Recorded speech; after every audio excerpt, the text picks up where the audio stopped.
The clock has long passed midnight in London, a time when the historic stone walls of Britain's most ancient palaces usually project an aura of absolute stillness, stability, and unyielding permanence to the rest of the world. For centuries, the primary strength of the British monarchy has rested on this precise illusion, the carefully cultivated perception that behind the gilded gates lies a singular unified mind working with flawless predictability and flawless strategic discipline. Yet, as the weekend sun sets over England, that meticulously crafted facade is not merely cracking. It is experiencing a remarkably public and chaotic meltdown, revealing an institution fundamentally at war with itself. What we are witnessing across the media landscape is an unprecedented breakdown of centralized authority, a frantic briefing war where the traditional rules of absolute discretion have been utterly abandoned. For anyone seeking definitive, undeniable proof that the central offices of the Crown are operating without a cohesive, unified strategy, the extraordinary events and contradictory narratives of the past few days have provided it in abundance. This is no longer a hushed disagreement managed quietly behind closed doors by men in grey suits. It is an open, sprawling conflict playing out in real time across the front pages of the country's most prominent newspapers, where palace insiders are actively, openly undermining one another within the exact same articles. The sheer disorganization is staggering, as one voice characterizes upcoming developments as a form of emotional manipulation and blackmail, while another simultaneously stresses a deep-seated desire for familial warmth, and a third flatly denies that any official agenda even exists. We are being pulled directly back into a wearying, cyclical narrative of modern royal history,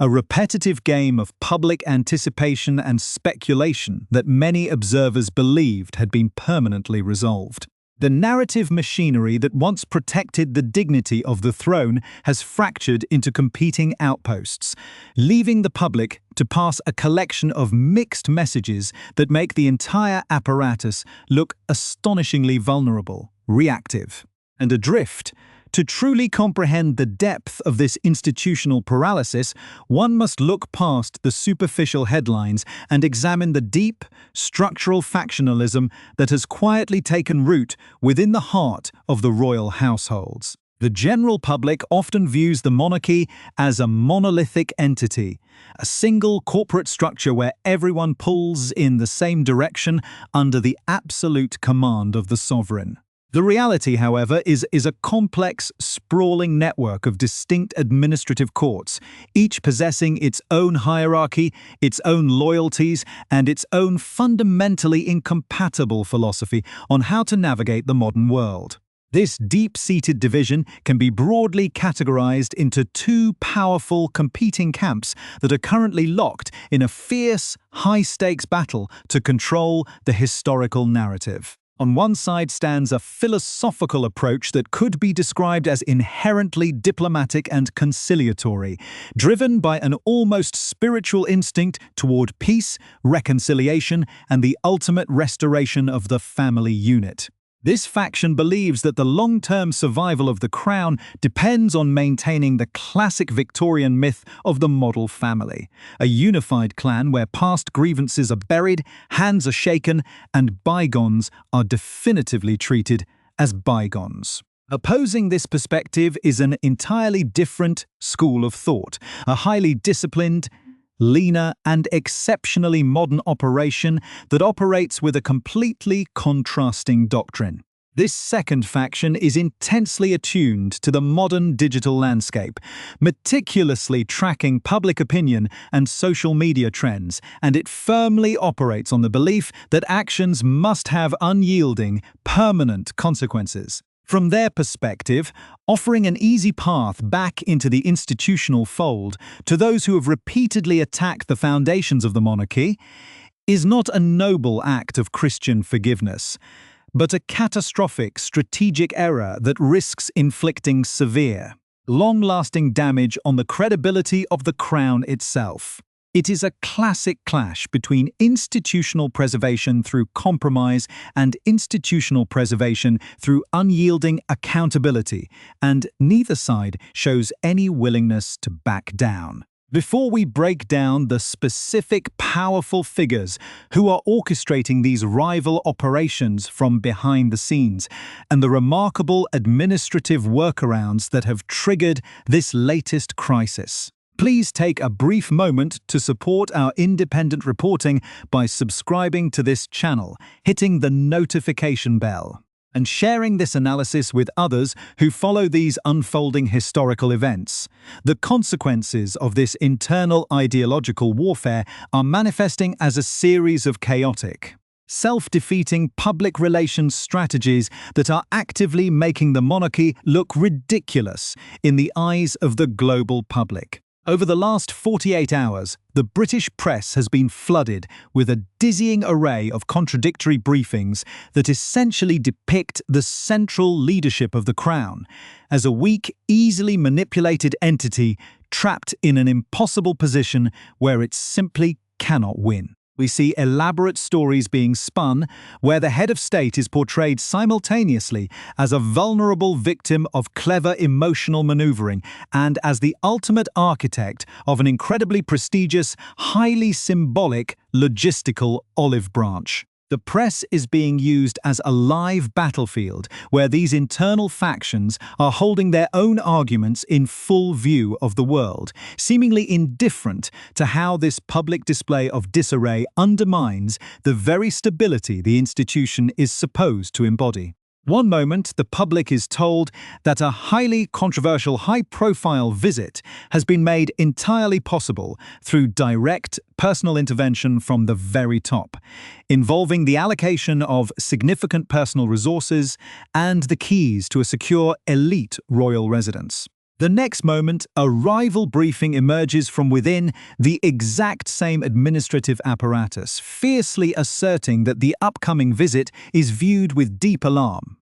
that it represents a cynical attempt to force a confrontation, and that the sovereign's schedule may suddenly and conveniently become far too busy to allow for any meaningful interaction. This is a level of institutional schizophrenia that cannot be explained away by simple administrative oversight or bad timing. It is the direct result of two entirely different administrative machines firing contradictory salvos at each other through the media, creating a narrative vacuum that is being brilliantly exploited by external forces. The traditional ironclad discipline that once defined royal communications has completely dissolved, replaced by a frantic, disorganized scramble that reveals a profound, unresolved crisis of leadership at the very center of the modern British state. The absolute epicenter of this profound palace crisis lies within a quiet yet incredibly bitter administrative war being waged over the control of the sovereign's daily schedule and long-term strategic legacy.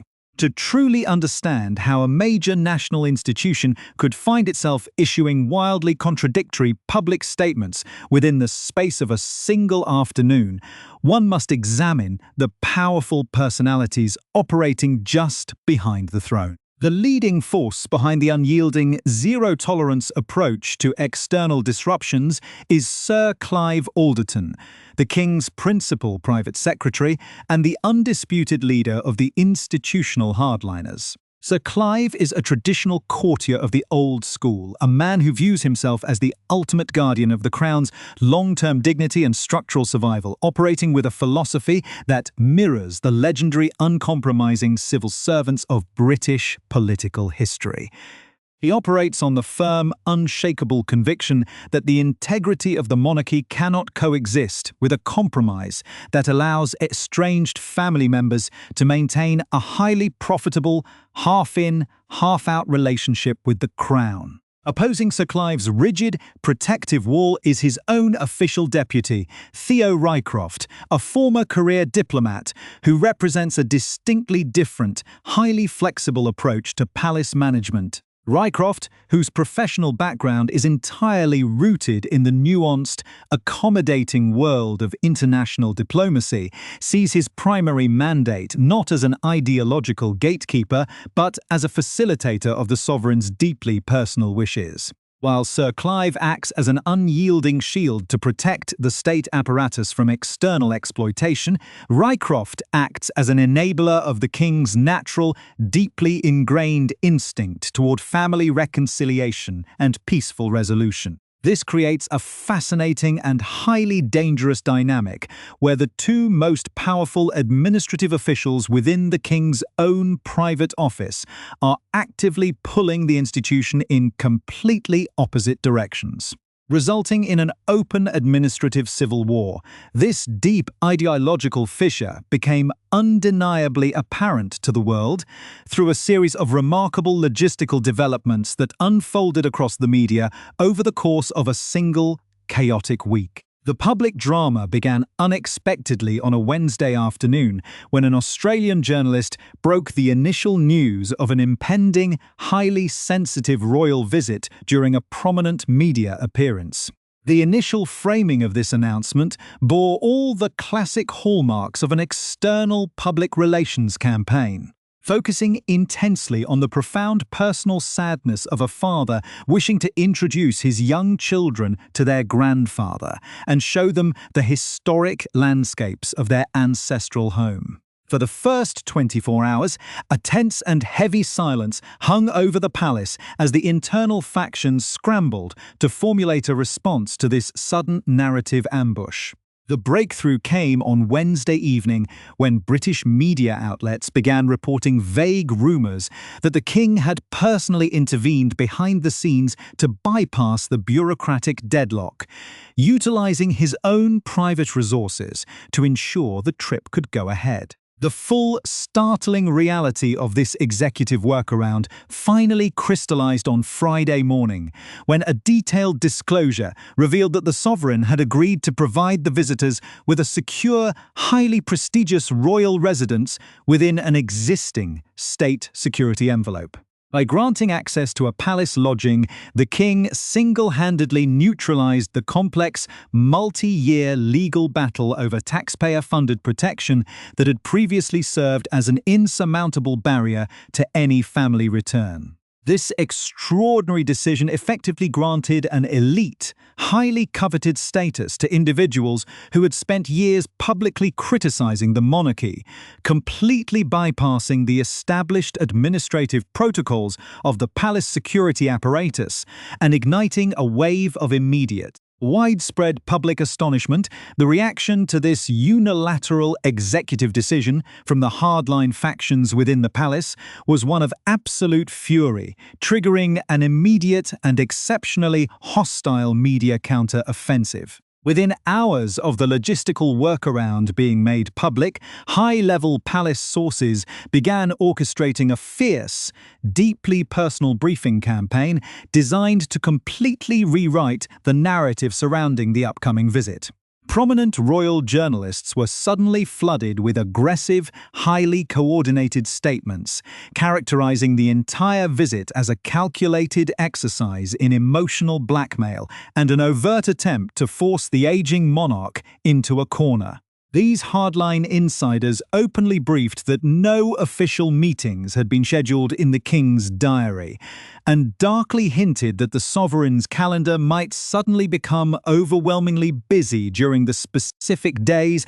the visitors were due to be in town. This aggressive, unyielding language perfectly mirrored the long-standing philosophy of Prince William's leaner, highly disciplined administrative team, which has always maintained an exceptionally close alignment with British public opinion and social media trends. Unlike the vast, sprawling and often undisciplined household of the king, the Prince of Wales operates a highly focused, modern communication machine that is deeply aware that the overwhelming majority of the British public harbour zero desire to see self-exiled royals rehabilitated without clear accountability. By flooding the papers with warnings of emotional manipulation, the palace hardliners were not merely expressing frustration. They were actively launching a public preemptive strike against their own sovereign's dovish policy of appeasement. The sheer absurdity of this internal warfare reopens a deeper, highly complex historical parallel regarding how the king handles institutional crises involving controversial family members. Hardline palace officials are quick to point out that this current pattern of behavior is almost identical to the king's early, highly controversial attempts to gradually rehabilitate his brother, Prince Andrew. For the first 3 years of his reign, despite intense public backlash and fierce resistance from Prince William, the king consistently sought opportunities to bring his disgraced brother back into the social fabric of the family, inviting him to high-profile holiday gatherings, family events,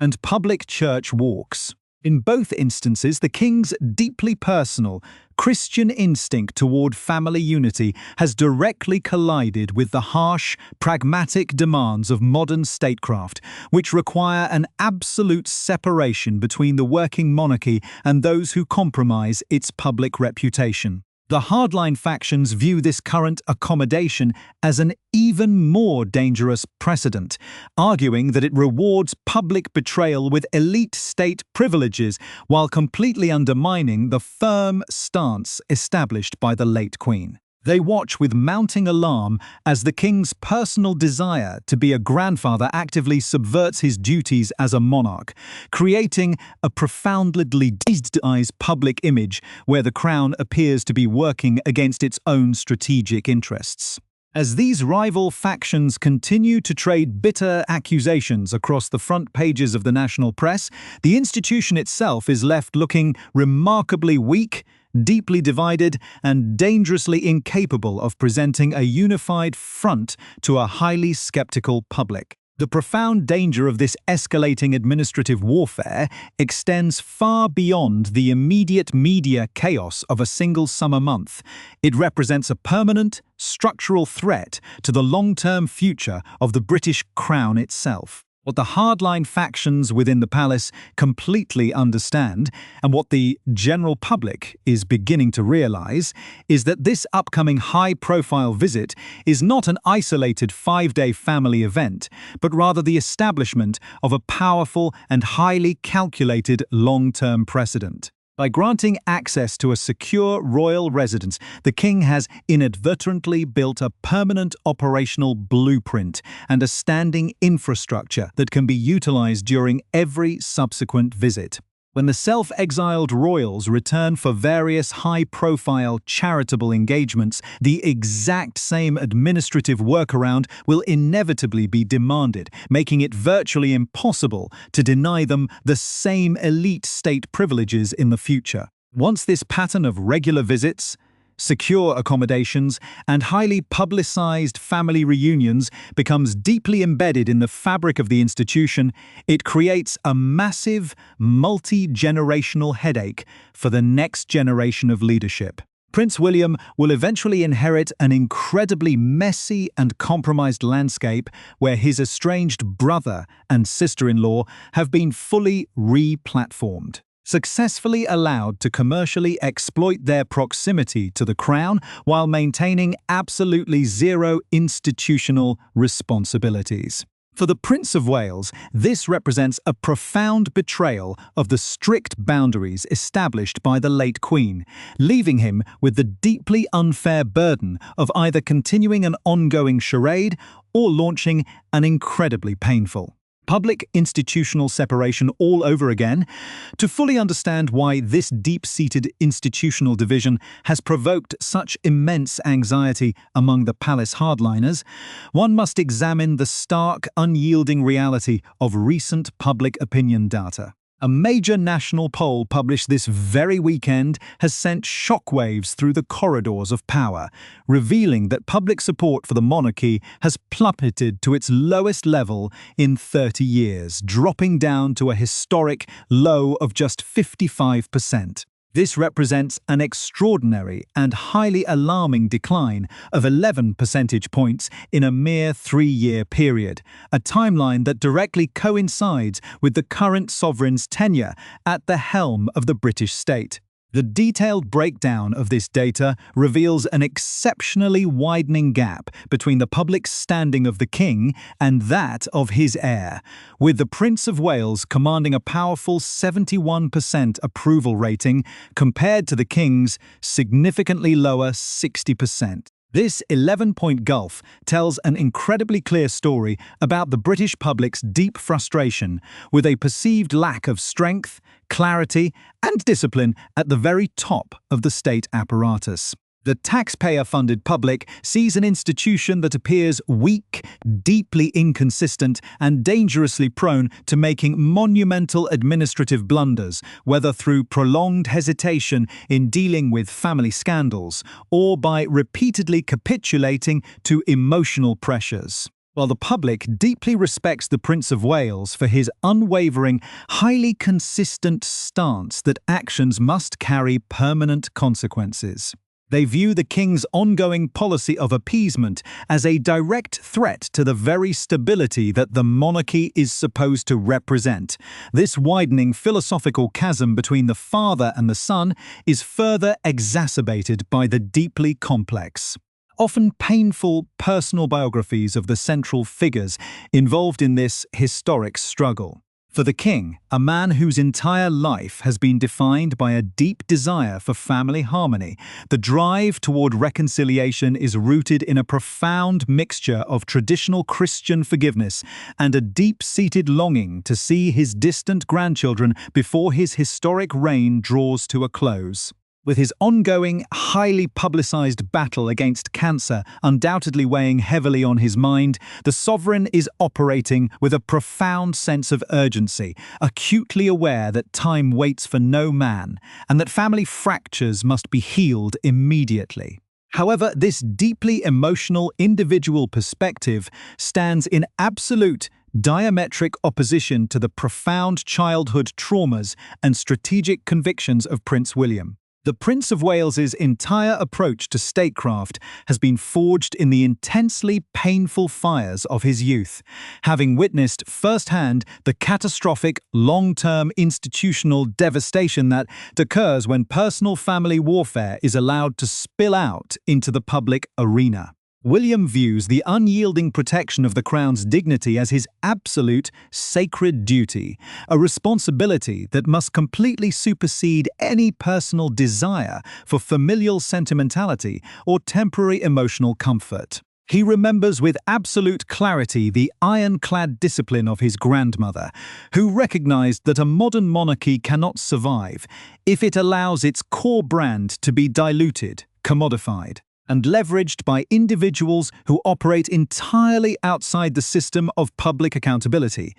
The ultimate tragedy of this deep palace division is that it plays directly into the hands of an exceptionally clever, highly strategic external public relations operation that has consistently managed to run absolute rings around the sprawling royal household. By skillfully driving a massive wedge between the dovish impulses of the king and the hawkish discipline of the heir, the California-based couple has managed to achieve the exact half-in, half-out royal status that they were explicitly denied by the late Queen. They have successfully monetized their proximity to the throne through massive global media deals, launched a high-end commercial lifestyle brand. And yet they are now being actively welcomed back into the elite physical secure envelope of the British state with all the prestige and symbolism that a royal lodging entails. The upcoming visit will undoubtedly feature carefully curated leaks, detailed descriptions of warm family meetings, and highly profitable associations with the crown that will be directly leveraged for commercial gain, all facilitated and enabled by the sovereign's own hand. As the King's private office continues to wage an absurd, deeply self-defeating briefing war against its own master, the institution of the monarchy is left looking staggeringly vulnerable, reactive, and profoundly out of touch with the public it serves. The traditional unyielding discipline that once formed the ultimate shield of the British state has completely evaporated, leaving behind a fractured court that is actively